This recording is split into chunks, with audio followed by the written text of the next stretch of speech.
Welcome to this edition of One on One, and this is a special treat because we are going back to the very early days of the New York Mets franchise, and we're going to chat with a man who actually started the very first game in the history of Shea Stadium, Jack Fisher. Jack, it is so great to see you back here in New York. It's probably been, since the last game at Shea that you've represented the Mets?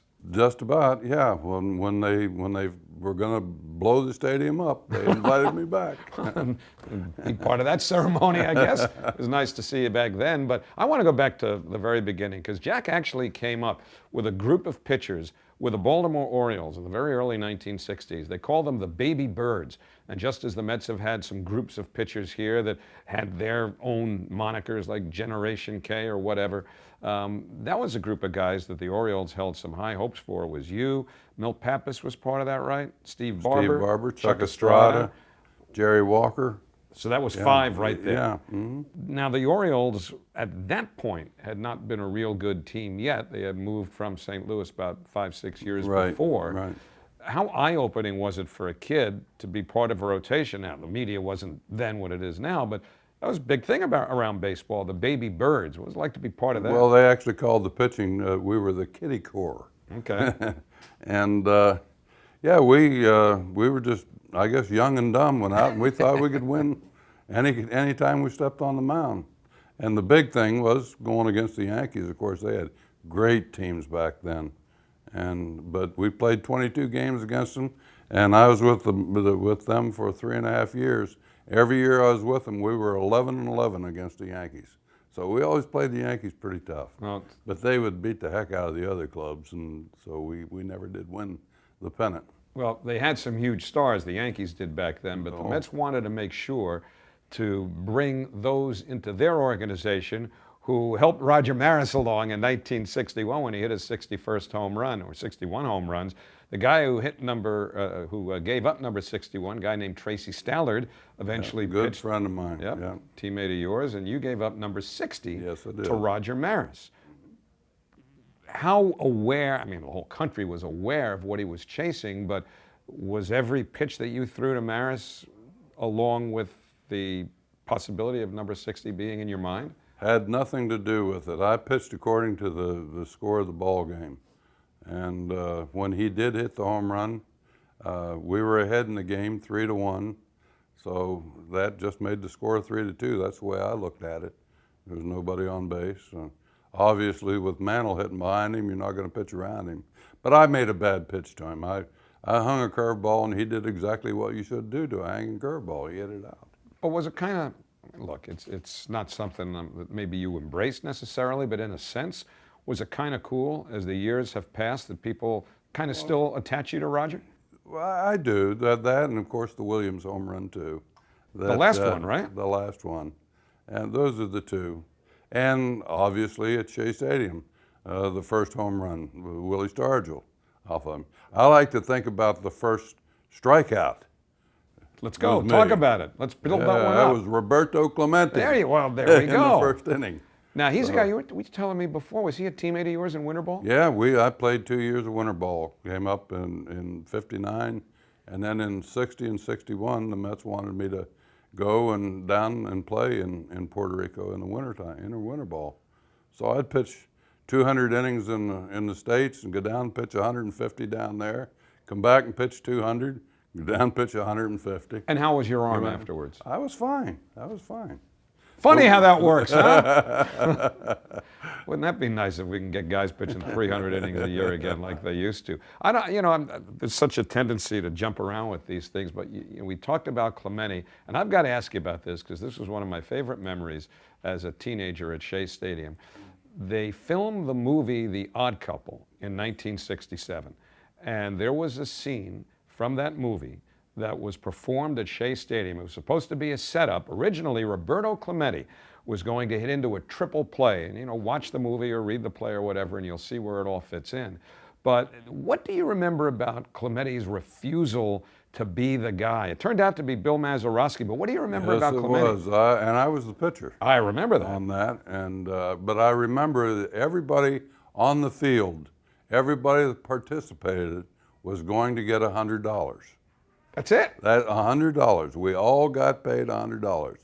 And Robbie said, I'll do it for $1,000, or I'll do it for nothing if everybody's doing it for nothing, but I won't do it for $100. That was his thinking.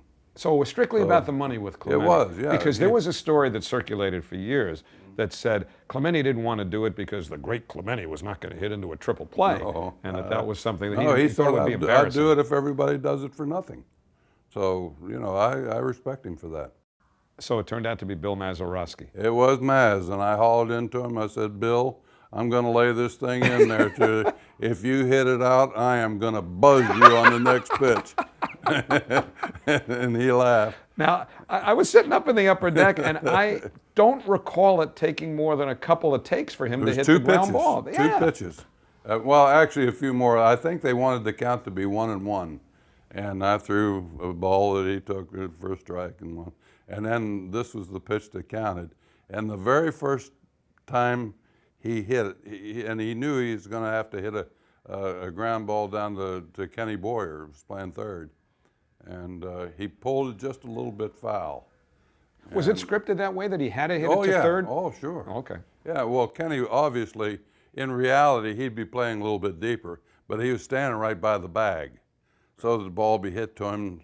Actually, whenever the guy came in and was setting the whole thing up, he wanted him to stand there until he hit a line drive to one of the infielders. I said, we'll be there all day. I said, why don't we hit him a ground ball to third base, let him step on third, over to second, over to first. The guy said, is that a triple play? I said, yeah, that's a triple play. So he said, okay, then we'll do that. Well, the first time we did it, the ball went foul.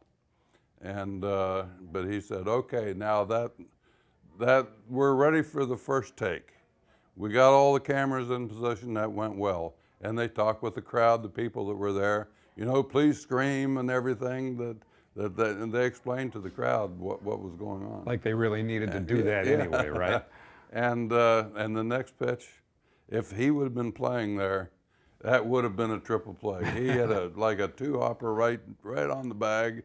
Kenny went over to second, over to first, and it was a triple play, and everything went well. One take. It's funny the stuff. First take. It's funny the stuff you remember, because the one thing that stuck out in my mind as the Mets were coming off the field after the triple play was a young shortstop named Buddy Harrelson just about jumping on your shoulders like he was playing Johnny on the Pony.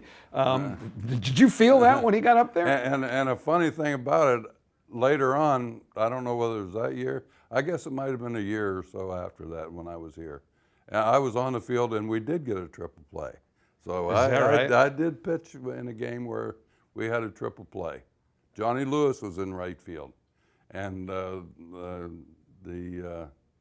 I think it was the Astros were in town. And someone hit a medium fly ball to right field. And they had men on first and third, nobody out. And Johnny Lewis had a really good arm at the time. And he came in and they tried to score on him. And Grody got the ball, tagged him out.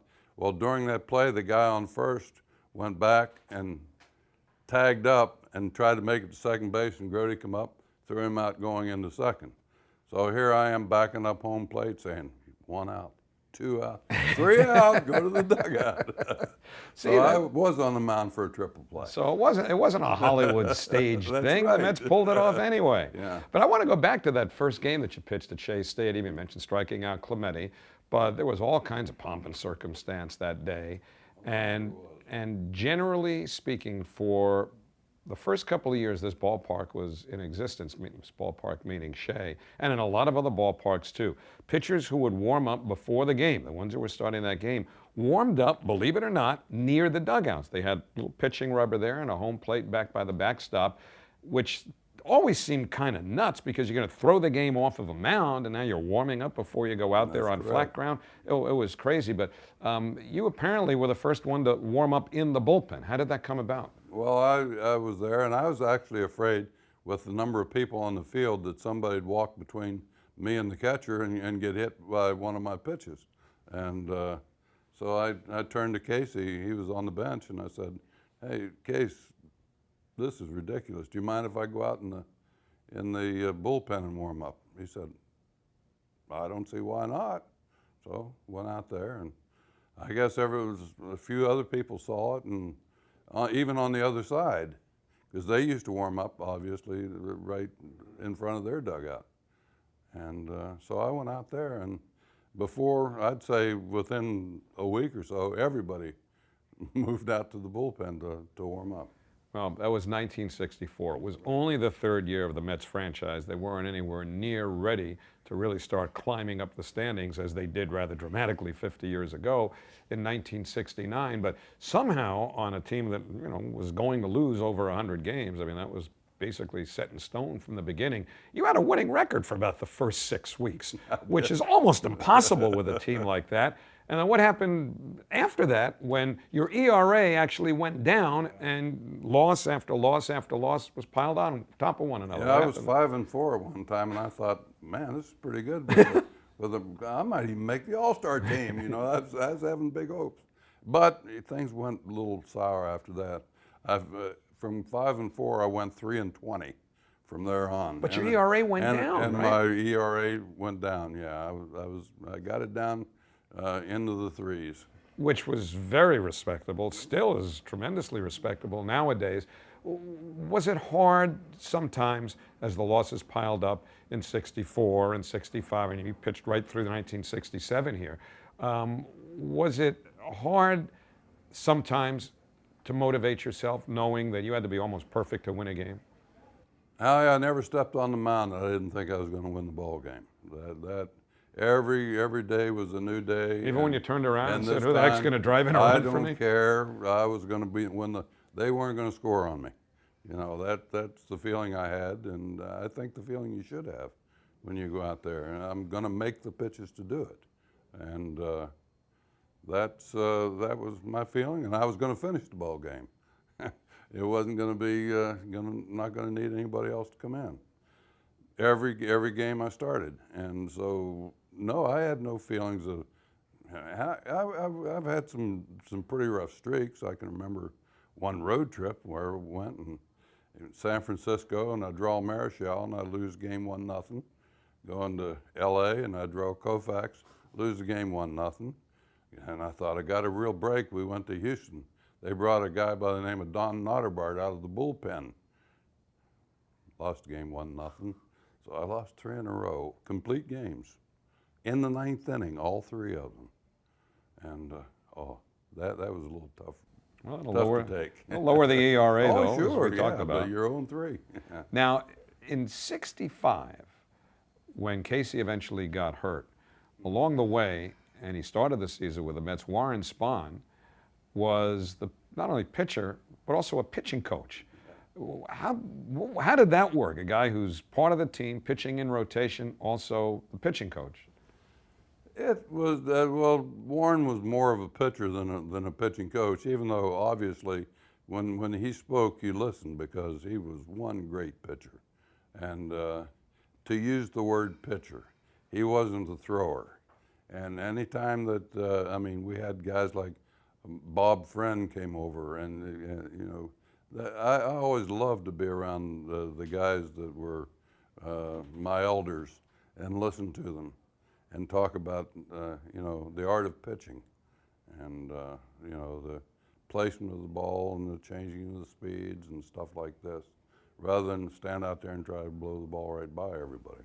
Well, I know that you've been telling Casey Stengel stories since 1964, but it's funny because you talk about guys who got lost in the shuffle over the years. This guy managed the Mets between Casey Stengel and Gil Hodges, unless you throw in Salty Parker at the end of the '67 season after Wes Westrom announced that he would not be back. But Wes Westrom was your manager for a while. Tell us about him. He was the guy that got me to the Mets, because I played with Wes in '63 with the Giants. He was with the Giants as a coach there, and he got a job with the Mets in '64. The fall of '63, and there was a special draft that was put up between us and Houston, the Mets right, to and beef up Houston. the expansion. And everybody, I think, had to put 3 guys from their 40-man roster available for $30,000 to come to either one of the teams. and Wes put my name in there and suggested that the Mets pick me up. So other than that, I probably wouldn't have been with the Mets. What was he like as a manager? Who, Wes? Wes. We've heard so many stories God. about Casey, but what about Wes? He was another guy. He thought every day we went out there we were going to win. You know, he tried like heck to win, and hey, it just turned out we just weren't talented enough. I guess, you know, that's all it was. But we played hard. We tried. So you had 4 years with the Mets. Is there a game, a confrontation? Forget about the odd couple, but I mean, was there any one particular moment that you reflect most warmly about when you think of your time with the Mets? Well, I remember one game that I pitched here at Shea Stadium against Larry Dierker, and in the first inning they had the bases loaded, nobody out against me, and I got out of it without them scoring. And I think I pitched 9 innings, and I must have given up 9 or 10 hits. Larry Dierker pitched for them. He gave up 1 hit. Roy McMillan hit a bleeder off of him. In the bottom of the 9th, we won the game 1-0. So he gave up 1 hit. I gave up 9 or 10, but I got the win. So you finally got one of those Yeah, 1-0 wins, right, you know, after all those tough ones you That talked one, about. and then of course another game in Chicago that I'll never forget. We ended up scoring 19 runs, and I gave up 1, and I won the game 19-1. Went 9 innings in the game, and I remember Ernie Banks got a broken bat single off of me to drive in there 1 run. We scored 19 runs and didn't hit a home run. I remember that. Not 1 home run. That's the famous story where Yeah, somebody where calls somebody up a called radio in, station and says, how'd the Mets do? And they were told they scored 19 runs, and the person said, well, did they win? Yeah, that's right. That's what it was like then. Yeah, it was. But when you left, now you're involved in a trade that worked out great for the Mets because they ended up getting Oh, boy. Tommy Agee and Al Weiss, big parts of the World Championship team in '69. Did you start to see some pieces coming together that made you regret sure. leaving? Hey, when you see Seaver and Kuzman and McGraw and you know, these guys, and I saw Nolan Ryan come and work out down in Houston for us, and before he actually signed, there were just some great arms and some good, solid people that I knew that they were well on their way then.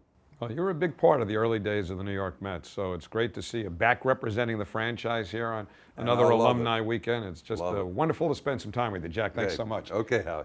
That is Jack Fisher, an early day New York Met, with us on One on One. I'm Howie Rose. We'll see you next time.